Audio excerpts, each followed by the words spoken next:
নূহ আলাইহিস সালামের কাছে এক মা এক বাচ্চাকে কোলে নিয়ে আসছে। কাকে? বাচ্চাকে কোলে নিয়ে এসে নূহ আলাইহিস সালামকে বলে, ইয়া নবী আল্লাহ নূহ উদু আল্লাহ আলা, আমার বাচ্চাটার জন্য একটু দোয়া করেন যাতে আল্লাহ তার হায়াত বাড়ায় দেয়। তো নূহ আলাইহিস সালাম বললেন, কাম আমরুহ, বয়স কত তোমার বাচ্চার? বলে সালাসু মিআ সানা, 300 বছর। কোলের বাচ্চার বয়স কত? অনেক হায়াত পেত তো।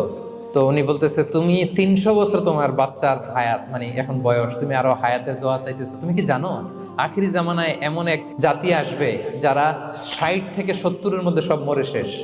300 বছর তোমার ছেলের বয়স, তুমি লম্বা হায়াতের দোয়া করো, তুমি কি জানো শেষ জামানায় এরা 60-70-এর মধ্যে সব মরেই যাবে?